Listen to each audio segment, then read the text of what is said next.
Hello friends, welcome to my craft and for you. Friends, magic mop पर मेरी ये second video है। पहली वीडियो आप लोगों ने बहुत पसंद किया और काफ़ी अच्छे कमेंट भी किए, जिसके लिए दिल से शुक्रिया। इस वीडियो में मैंने और भी आसान तरीके से ऑब्जर्वर बनाने की कोशिश की है।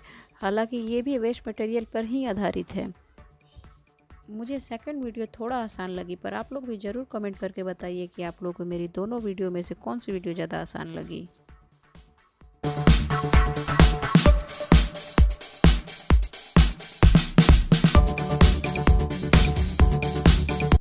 सबसे पहले गैस पे हम कोई नोकीली चीज़ गर्म करेंगे और बिल्कुल इस तरीके से सावधानी पूर्वक हम सारे कॉटन को निकाल लेंगे। थोड़ा मुश्किल है पर नामुमकिन नहीं। इसे निकालने में मुझे कम से कम 3 से 4 मिनट लगे थे। अगर आपके पास सोल्डरिंग गन है तो और भी आसानी से निकाल सकते हैं।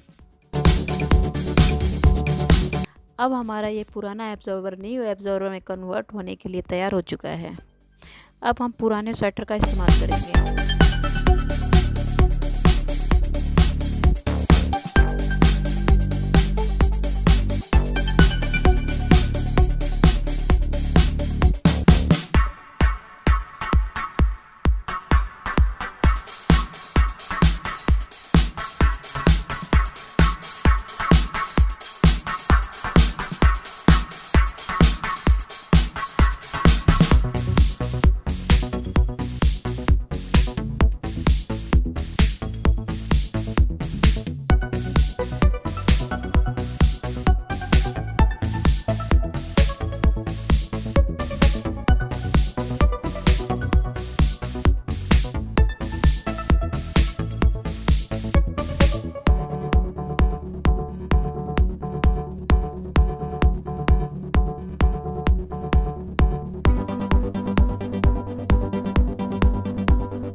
उम्मीद करती हूँ आप लोगों को मेरा यह वीडियो पसंद आया होगा। पसंद आए तो प्लीज़ लाइक और कमेंट ज़रूर करें। Thanks for watching.